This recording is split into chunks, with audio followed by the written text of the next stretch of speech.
چاہیے اور سندھ حکومت اس ذمہ داری کو شاید دوسرے صوبوں کے مقابلے میں بہتر طریقے سے ادا کرنے کی کوشش کر رہی ہے، اور ہم نے کبھی بھی یا چیف منسٹر صاحب قائم علی شاہ ہوں یا مراد علی شاہ ہوں، پریس کلب کے حوالے سے، صحافیوں کے حوالے سے ہم نے کبھی کنجوسی کا مظاہرہ نہیں کیا، اور جو ہم سمجھتے ہیں جو آپ کا حق بنتا ہے، جو آپ ڈیزرو کرتے ہیں، جو آپ کو ملنا چاہیے، ہم نے وہ کام کرنے کی کوشش کی اور انشاءاللہ تعالی آئندہ بھی کریں گے۔ ایک اور بھی ایشو یہاں پر بعض اوقات اٹھتا رہا ہے کہ صوبہ سندھ کے مختلف علاقوں میں مختلف جو صحافی ہیں ان کے خلاف پولیس کے کیسز بھی بنتے رہے اور کئی جگہوں پہ زیادتیاں بھی ہوتی رہیں، تو وہ جہاں جہاں میرے علم میں آئیں یا ہمارے حکومت کے کسی اور منسٹر کے علم میں آئیں، ہم نے حتی الامکان کوشش کی کہ اس ایشو کو ہم حل کریں، اور اگر کسی کے ساتھ زیادتی ہوئی ہے تو اس کا ہم ازالہ کریں۔ ہم کوشش کرتے رہتے ہیں، لیکن پھر بھی بدقسمتی کی بات ہے کہ کبھی نہ کبھی اس قسم کے واقعات بیچ میں آ جاتے ہیں، اور ہم نے اس کو حل کرنے کی کوشش کی، لیکن شاید آپ کے ساتھ بیٹھ کر کوئی ایسا میکینزم بنانے کی کوشش کریں گے کہ جس سے اس قسم کے واقعات جو ہیں وہ نہ ہوں۔ ایک اور اعزاز ہمیں حاصل ہے سندھ حکومت کو، سندھ اسمبلی کو، کہ ہم نے صحافیوں کے تحفظ کے لیے جو قانون سازی کی اس میں سندھ حکومت نے پہل کی، اور وہ قانون ہم نے آپ کی مشاورت سے وہ جو کمیشن بننا تھا وہ بھی کمیشن قائم ہو گیا، اور اس کمیشن کے جو سربراہ ہیں رشید رضوی صاحب، وہ بھی آپ لوگوں کی ریکمنڈیشن پر ہی ان کو لگایا گیا۔ تو اسے سندھ حکومت کی جو نیک نیتی ہے وہ ظاہر ہوتی ہے کہ ہم نہ صرف یہ چاہتے ہیں کہ قوانین بنائیں جس سے آپ کا تحفظ ہو سکے، بلکہ ان قوانین کو امپلیمنٹ کرنے کے لیے جو میکینزم بنایا گیا ہے اس میں آپ کی مشاورت جو ہے وہ ہر موقع پر ہمارے ساتھ شامل ہو۔ تو وہ ہم نے کوشش کی، اور انشاءاللہ تعالی یہ وقت جیسے سے گزرے گا اس میں مزید بہتری آتی جائے گی، اور جب کوئی قانون بنتا ہے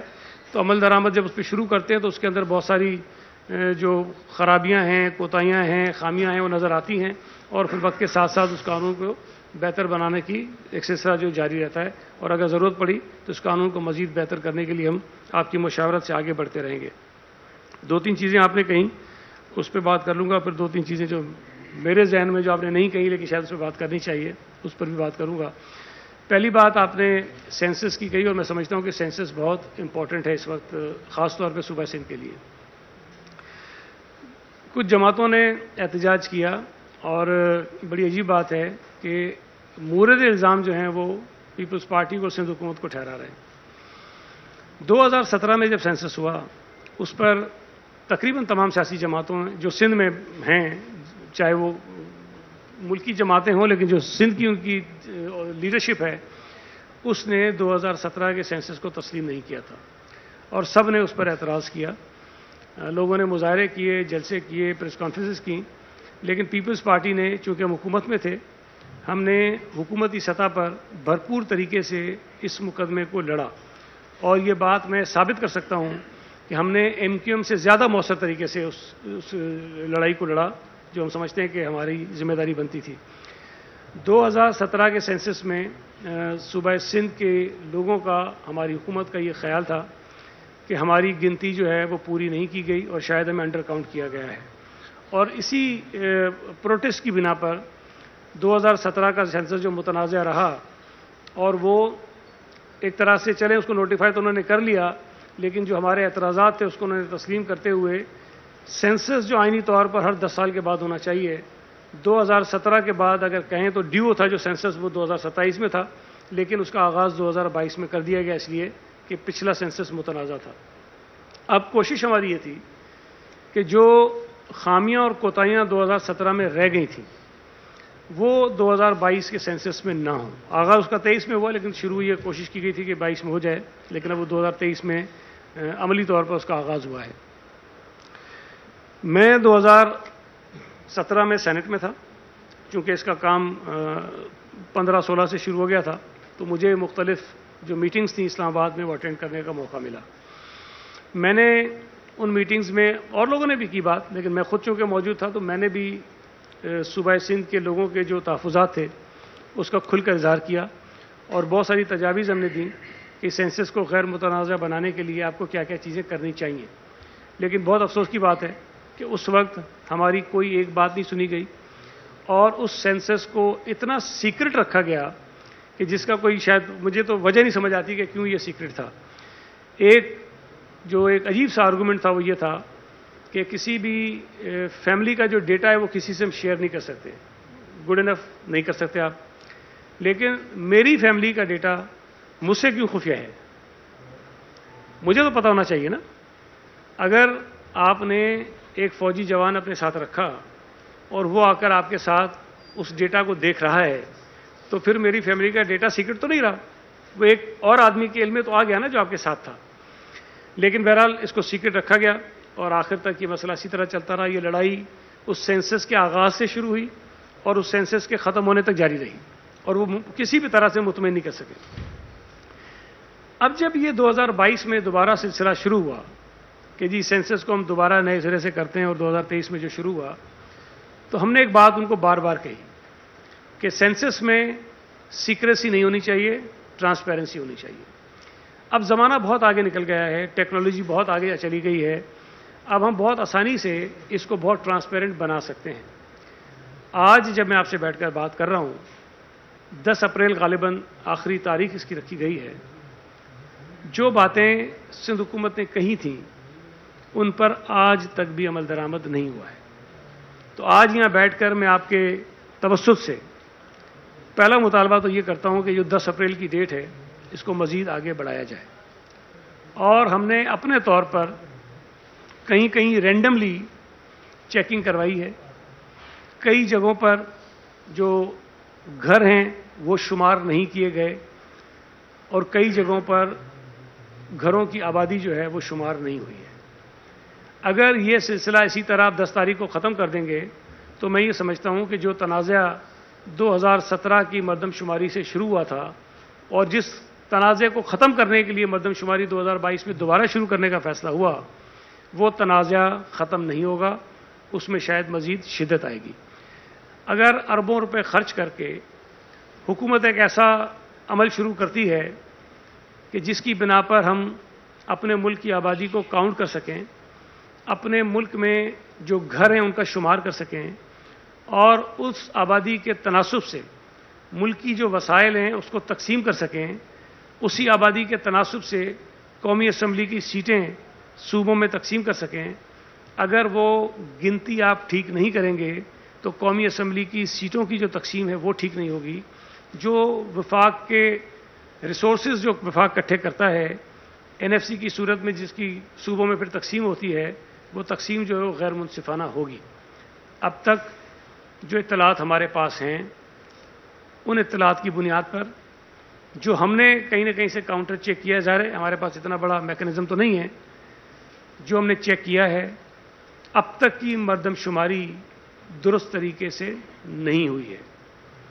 ہم نے 2-3 بنیادی چیزیں کہی تھیں، بہت ساری تفصیلیں، بنیادی چیزیں میں آپ کے سامنے رکھتا ہوں جو کسی بھی طرح سے سیکریسی کا جو ان کا فارمولا ہے اس کو ہم نہیں ختم کرتے، ہم سیکریسی کو اوپن نہیں کرتے ہیں۔ ٹرانسپیرنسی کی بات ہے وہ یہ ہے کہ آپ نے ڈپٹی کمشنرز کو اور اسسٹنٹ کمشنرز کو اس سینسس کے عمل میں شامل کیا ہے، لیکن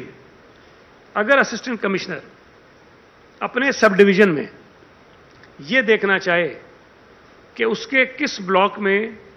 کتنے گھر تھے اور کتنے کاؤنٹ ہو گئے ہیں تو وہ نہیں دیکھ سکتا۔ اب اس میں کیا ٹرانسپیرنسی ہے، اس کے اندر کیا سیکریسی جو آپ رکھنا چاہتے ہیں؟ میں اگر ایک سب ڈویژن کا اسسٹنٹ کمشنر ہوں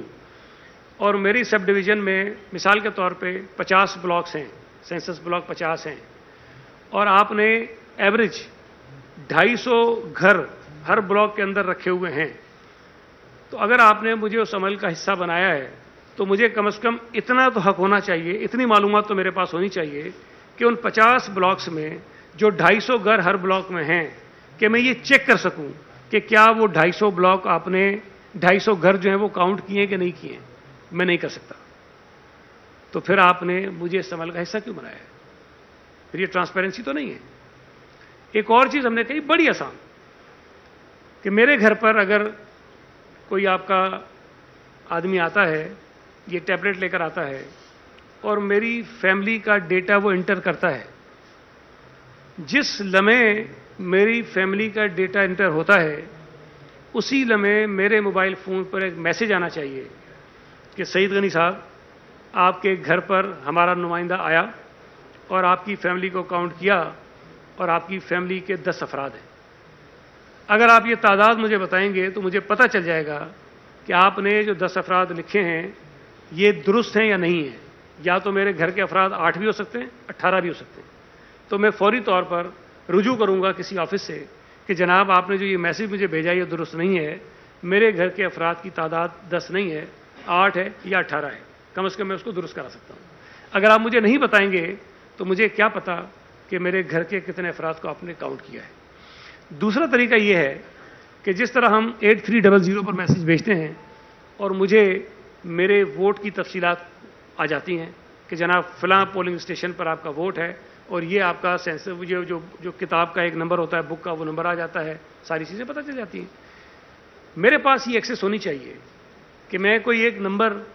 پر SMS کروں اور وہاں سے مجھے سینسس کے طرف سے یہ جواب آ جائے کہ جناب آپ نے تفصیلات مانگی تھیں، آپ کے خاندان کی یہ تفصیلات. میں مطمئن ہو جاؤں گا. صحیح ہوں گی تو مطمئن ہو جاؤں گا، غلط ہو جائیں گے تو جا کے ٹھیک کرا لوں گا. اب اس کے اندر کون سی مشکلات ہیں، کون سی ایسی چیز ہے جس کو خفیہ رکھنا جو ہے وہ ضروری ہے؟ میں سمجھ نہیں پا رہا ہوں کہ کیا وجوہات ہیں کہ یہ بہت جو 2-4 میں نے آسان سی چیزیں آپ کو بتائیں جس کے ذریعے ٹرانسپیرنٹ چیزیں ہو سکتی ہیں، اس کو کیوں نہیں کیا جا رہا ہے؟ بھائی آپ 10 تاریخ کو اپنی کتاب بند کر دیں گے، ختم کر دیں گے، ٹھیک ہے، ہو گیا. لیکن اگر صوبہ سندھ کے لوگ یہ سمجھیں کہ نہیں ہماری آبادی مکمل طور پر ٹرانسپیرنسی کے ساتھ کاؤنٹ نہیں کی گئی ہے تو ہمارے پاس کیا طریقہ کار ہے؟ میں کیسے چیک کروں گا؟ حکومت کیسے چیک کرے گی؟ کوئی نہ کوئی راستہ ایسا دیں تاکہ ہم اپنے صوبے کے لوگوں کو کہیں کہ جناب یہ نمبر ہے، آپ برائے مہربانی اپنے آپ کی اپنی فیملی کو چیک کیجئے. تب ہمارے پاس شکایت آئیں گی، ہمیں پتہ چلے گا کہ ہمارے صوبے کے لوگوں کو پراپر کاؤنٹ کیا گیا کہ نہیں کیا گیا. اور یہ صرف صوبے کی بات نہیں ہے، پورے ملک میں کر دیں. آپ پنجاب کے لوگوں کو بھی یہ سہولت دیں، KP کے لوگوں کو سہولت دیں، بلوچستان کے لوگوں کو سہولت دیں تاکہ لوگ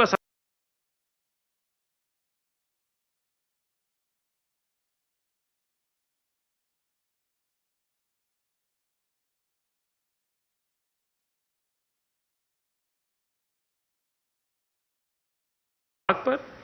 اور ایک صوبے کا دوسرے صوبے پر جو اعتماد ہے وہ مجروح ہوگا. ہمیں بار بار یہ احساس کیوں دلایا جاتا ہے کہ ہمیں انڈر کاؤنٹ کیا جاتا ہے؟ آپ نے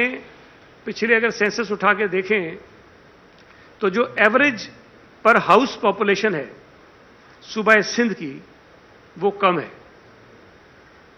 یا تو ہمیں مطمئن کریں کہ جناب پنجاب کی کیوں زیادہ ہے، KPK کی کیوں زیادہ ہے، بلوچستان کی کیوں زیادہ ہے، اسلام آباد کی کیوں زیادہ ہے، اور یہ وجوہات ہیں جس کی بنا پر سندھ کی کم ہے تاکہ ہم بھی مطمئن ہوں اور صوبہ سندھ کے رہنے والے لوگ بھی مطمئن ہو جائیں. لیکن بدقسمتی سے آج تک صوبہ سندھ کے لوگوں کو اس پر مطمئن نہیں کیا گیا ہے.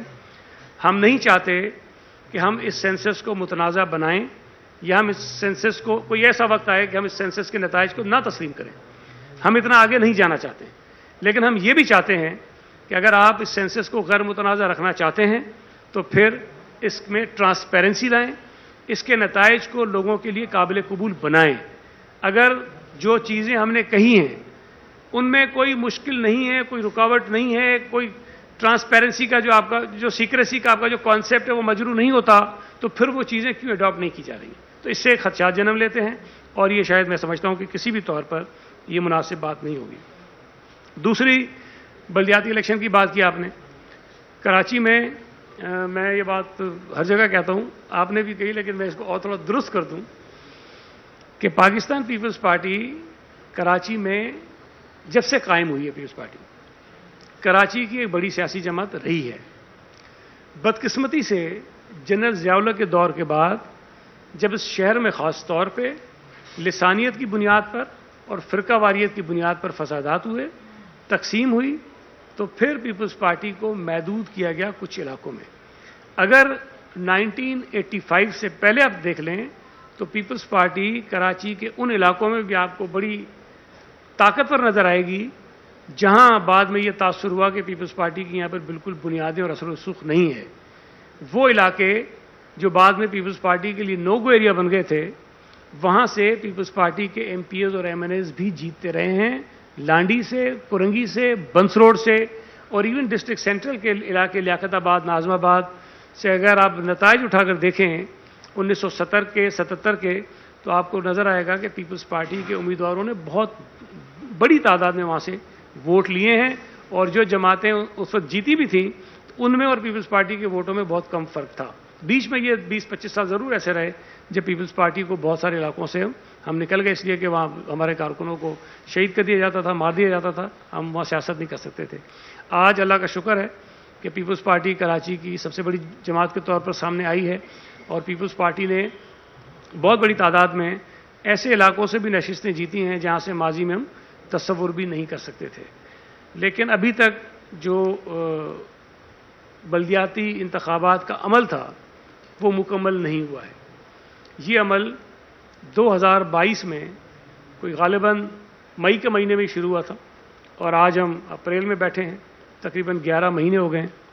اس کی خیر مختلف وجوہات ہیں، بارشیں آئیں، سیلاب آیا، لیکن اب جو پچھلے 2 مہینے سے یا 2.5 مہینے سے اس میں تاخیر ہوئی ہے، اس میں سوائے الیکشن کمیشن کے اس کی اور کوئی وجہ نہیں ہے۔ اس تاخیر کا اگر کوئی ایک سبب ہے تو وہ الیکشن کمیشن ہے، اور اس کی وجوہات میری سمجھ سے بالا تر ہے۔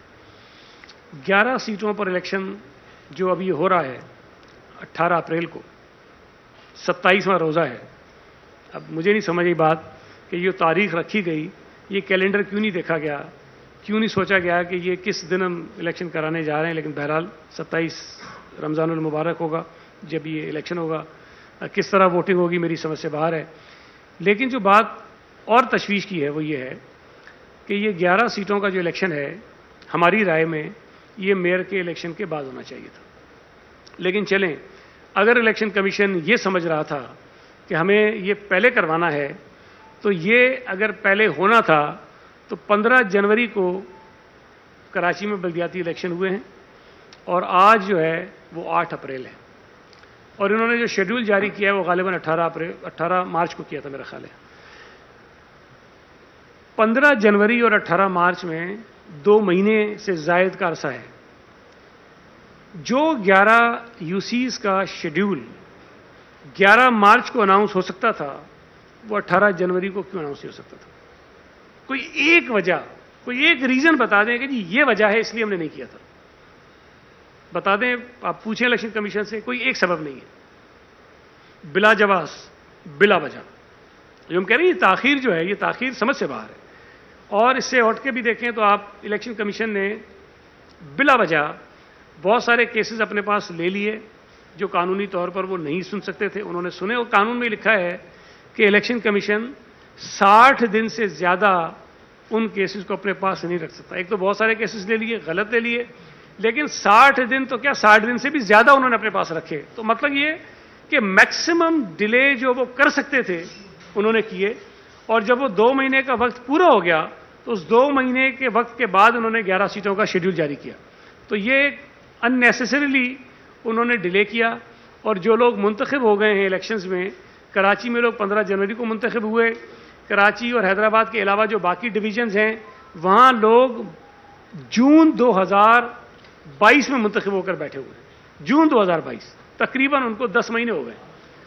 10 مہینے تک منتخب امیدوار اپنے عہدوں کا حلف نہیں اٹھا پا رہے ہیں، اپنے آفیسز میں نہیں جا پا رہے ہیں۔ تو بہرحال اس کا جواب تو الیکشن کمیشن دے، لیکن یہ انہوں نے ایک بلا جواز تاخیر کی ہے جو میں سمجھتا ہوں کہ بہت ہی نامناسب تھی۔ اب جو آج کل ایک ایشو ہے، تھوڑی سی اس پہ بات کرتا ہوں، پھر اگر آپ اجازت دیں گے تو آپ سے سوال بھی لے لیں گے۔ سپریم کورٹ آف پاکستان میں اس وقت جو کچھ ہو رہا ہے، میں یہ سمجھتا ہوں کہ یہ اس حوالے سے اچھا ہے کہ شاید اس کا نتیجہ جو نکلے یا اس کے نتیجے میں جہاں ہم جا کے پہنچیں، شاید اس سے آئندہ سپریم کورٹ کی جو انٹرنل پالیٹکس ہے یا جو سپریم کورٹ کی اندرونی صورتحال ہے، یا جو سابقہ کچھ چیف جسٹسز آئے جو ان کی روش رہی ہے، جس طرح انہوں نے اپنے اختیارات کا ناجائز اور غلط استعمال کیا ہے، یا جس طرح انہوں نے مختلف سیاسی جماعتوں کو ٹارگٹ کیا ہے، یا جس طرح انہوں نے مختلف وقت میں حکومتوں کو مفلوج کیا ہے، یا جس طرح انہوں نے مختلف سیاسی جماعتوں کی قیادتوں کو اپنے سیاسی فیصلوں کی بنا پر سیاست سے نکالنے کی کوشش کی ہے، شاید یہ تمام برائیاں جو عذاب اس ملک کے اوپر رہا ہے عدلیہ کے غلط فیصلوں کی صورت میں، شاید ہم اس کو ٹھیک کرنے میں کامیاب ہو جائیں۔ میں یہ سمجھتا ہوں کہ پہلی بات کہ یہ مطالبہ تمام جماعتوں نے کیا اور جائز کیا ہے کہ چیف جسٹس آف پاکستان کو فوری طور پر استعفیٰ دے دینا چاہیے، اس لیے کہ وہ ایک گروس مس کنڈکٹ کا شکار ہوئے ہیں، انہوں نے وائلیشن کی، اور میں نہیں کہہ رہا، سپریم کورٹ کے معتبر ترین ججز کہہ رہے ہیں۔ دیکھیں، ماضی میں اگر سپریم کورٹ کے ججز میں اگر اختلافات رہے تو شاید اختلافات کرنے والے جو ججز تھے ان کی کریڈیبلٹی بھی اتنی اچھی نہیں تھی، لیکن یہاں جو ججز اختلاف کر رہے ہیں ان میں منصور علی شاہ ہے، جسٹس یحییٰ افریدی ہے، جسٹس اطہر من اللہ ہے، جسٹس جمال مندوخیل ہے۔ یہ ایسے ججز ہیں جو میں سمجھتا ہوں کہ اس وقت نہیں بلکہ پاکستان کی تاریخ میں جو اچھے اور بہترین ججز اگر آپ گنیں گے ان ججز کے نام ان میں ضرور شمار کیے جائیں گے۔ اگر اس قسم کے اچھے ریپوٹیشن کے ججز اختلاف کر رہے ہیں اور کھل کے کر رہے ہیں اور اپنے عدالتی فیصلوں کے ذریعے کر رہے ہیں تو اس کا مطلب یہ ہے کہ جو اس وقت چیف جسٹس آف پاکستان ہیں وہ شاید بہت بڑی کسی غلطی پر ہیں، اور انہوں نے اور ان کے ساتھ جو دو تین اور ججز ہیں ان کے تواتر کے ساتھ جو فیصلے آئے ہیں وہ پی ٹی آئی کو فیسیلیٹیٹ کرتے رہے ہیں، اور ان کے فیصلوں کی بنا پر پاکستان میں سیاسی عدم استحکام پیدا ہوا ہے، اور اس سیاسی عدم استحکام کی بنا پر پاکستان کی معیشت جو ہے وہ بہت بحران کا شکار ہوئی ہے۔ تو آج ملک جن حالات کا شکار ہے، ملک میں چاہے معاشی صورتحال کی خرابی ہو چاہے سیاسی بحران ہو، ان دونوں سنگین بحرانوں کے پیچھے آپ اگر تلاش کریں گے کوئی ایک سبب تو وہ آپ کو عدالت کے غلط فیصلے نظر آئیں گے۔ اگر 63A پر جو فیصلہ آیا، جو پہلے ریفرنس بھیجا گیا، پھر اس کے بعد پنجاب حکومت میں تبدیلی ہوئی، اور پھر جو فیصلہ کیا انہی ججز نے جو بدقسمتی سے چیف جسٹس کے دائیں اور بائیں بیٹھے تھے، انہوں نے جو فیصلہ دیا اس فیصلے کی بنا پر ملک کی سیاست اور معیشت کو انہوں نے اتنا پیچھے دھکیل دیا کہ آج شاید ہم اگر اپنی ڈائریکشن آج بھی سیدھی کر لیں تو ہمیں شاید کچھ بہت لمبا عرصہ لگے گا کہ ہم اپنی معیشت کو بھی ٹھیک کر سکیں اور اپنے ملک کو سیاسی بحران سے نکال سکیں۔ اس سیاسی بحران سے نکلنے کے لیے اگر چیف جسٹس کی اپنی کرسی کی قربانی دینی پڑتی ہے تو میں سمجھتا ہوں کہ یہ قربانی کچھ بھی نہیں ہے، بہت چھوٹی ہے یہ۔ اگر وہ اپنی ضد پر کھڑے رہتے ہیں تو شاید انہیں، میں تو مطالبہ کرتا ہوں، میں تو شاید جب یہ پی ایم ایل این اور پیپلز پارٹی کی حکومت قائم ہوئی تھی اس سے کہہ رہا تھا کہ عمران خان کے خلاف بھی آرٹیکل 6 کا کیس چلنا چاہیے، ڈپٹی اسپیکر کے خلاف بھی چلنا چاہیے، صدر پاکستان کے خلاف بھی چلنا چاہیے، اور اس وقت جو گورنر پنجاب تھے ان کے خلاف بھی چلنا چاہیے۔ اس موجودہ حکومت نے بہت ہی شاید نرمی کا مظاہرہ کیا، اور اس نرمی کے نتیجے میں عدالتوں میں پی ٹی آئی کے جو سہولتکار بیٹھے تھے ان کو شے ملی، اور انہوں نے یہ سوچا کہ شاید ہمیں کوئی کچھ نہیں کر سکتا، ہم اپنی ایک جو مقدس عہدے کی آڑ لے کر وہ حرکتیں کر سکتے ہیں جس سے شاید ہم عمران خان کو دوبارہ پاکستان کا وزیر اعظم بنا دیں اور باقی جماعتوں کو ہم دفن کر دیں۔ لیکن میں یہ سمجھتا ہوں کہ اب جس طرح سے یہ تمام جو ایک گروہ ہے وہ ایکسپوز ہوا ہے، ان کو ہمیں ان کے منطقی انجام تک پہنچانا چاہیے۔ اس کا بہتر طریقہ کار خوش اسلوبی سے ایک نتیجہ اگر نکل سکتا ہے وہ تو یہ ہے کہ چیف جسٹس اور ان کے جو دو دائیں اور بائیں بیٹھے ہوئے ججز ہیں وہ استعفے دے دیں، تاکہ ہم اپنے ملک کو، اپنی عدالتوں کو رائٹ ڈائریکشن میں لے جانے کی طرف بڑھیں۔ اگر وہ یہ نہیں کرتے تو میرا یہ خیال ہے کہ حکومت کو فوری طور پر ان کے خلاف ریفرنسز فائل کرنے چاہیے، اس لیے کہ یہ ثابت ہوا ہے کہ ایک ایسا کیس جو کیس ہی نہیں تھا، ایک ایسا فیصلہ جو فیصلہ نہیں تھا، جو میجورٹی نے مسترد کر دیا تھا، اس فیصلے کو غلط طور پر انہوں نے ٹیک اپ کیا، اس کو سنا، نہ صرف سنا بلکہ ایک غلط فیصلہ صادر فرمایا، اور اس غلط فیصلے کے نتیجے میں ملک کو مزید بحرانوں کی طرف دھکیلنے کے لیے جا رہے ہیں۔ اگر ہم نے ملک کو بحرانوں سے نکالنا ہے تو ہمیں یہ جو لڑائی ہے اداروں کی بدقسمتی سے جو نہیں ہونی چاہیے، جو بن گئی ہے، تو ہمیں اس لڑائی کو کسی منطقی انجام تک پہنچانا چاہیے۔ میں نے غالباً 2016 میں سینٹ میں تقریر کرتے ہوئے کہا تھا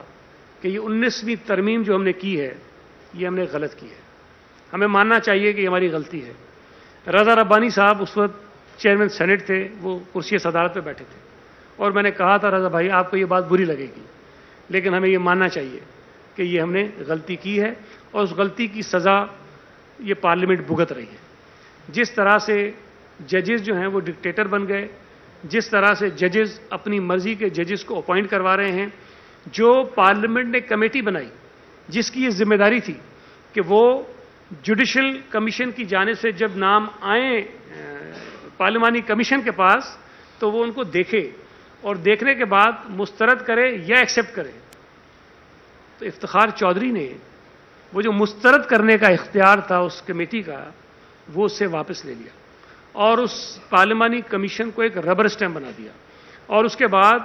تو اس کا کوئی کام نہیں تھا، اس کا کام یہ تھا کہ جو حضرت ججز صاحب ہیں صاحبان ہیں وہ نام بھیجیں گے نئے ججز کے، اور اس کمیشن نے اس کے اوپر مہر لگانی ہے۔ مجھے یاد پڑتا ہے کہ اس وقت جو کچھ نام بھیجے گئے تھے معزز ججز کے عدالتوں کے لیے، تو اس میں کوئی نام ایسا بھی تھا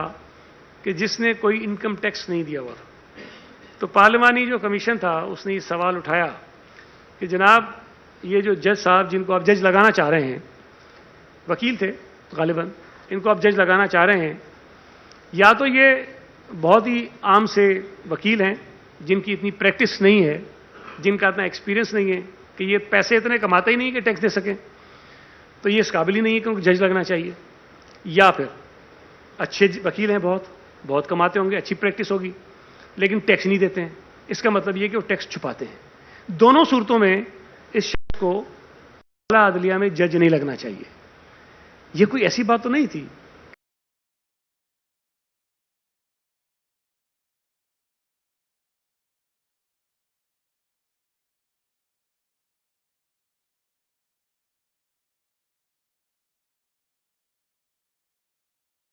اس طرح کے رویے ماضی میں رہیں، اور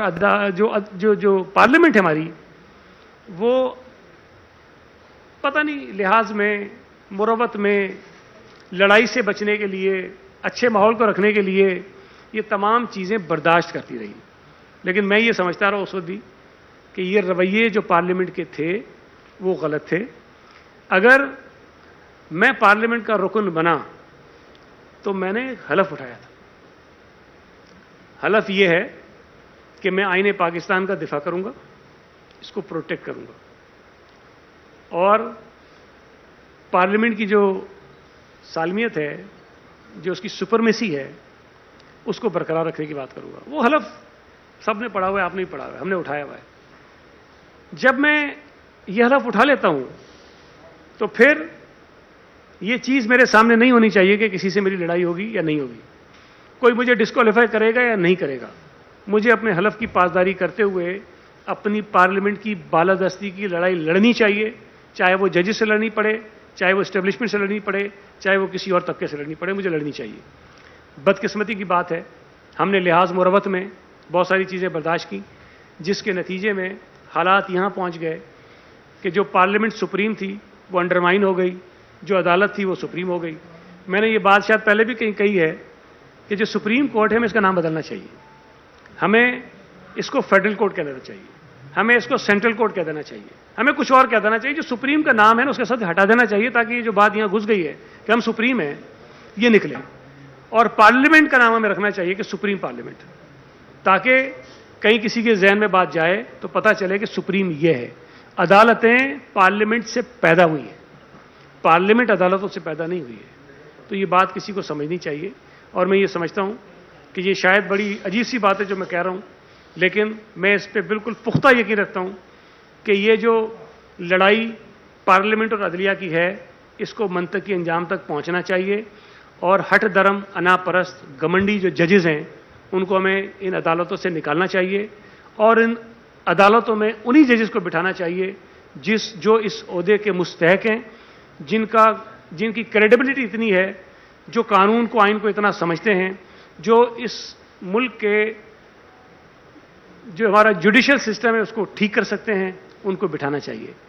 یہ بڑی عجیب سی بات تھی کہ سپریم کورٹ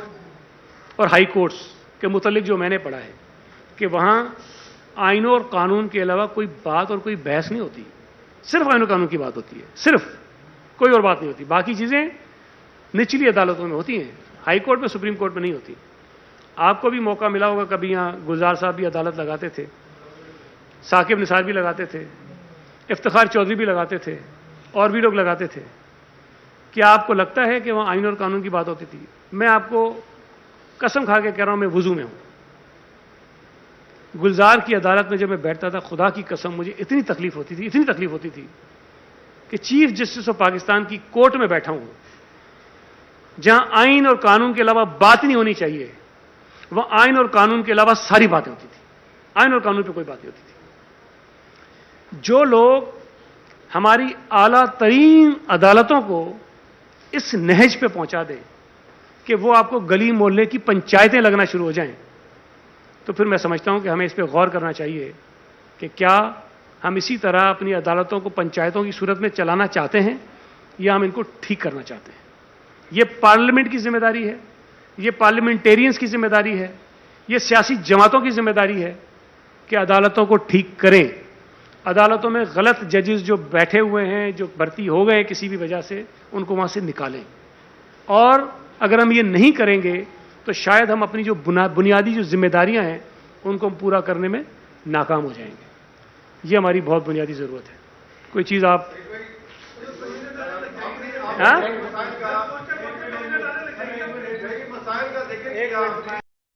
ایک ایک ایک ایک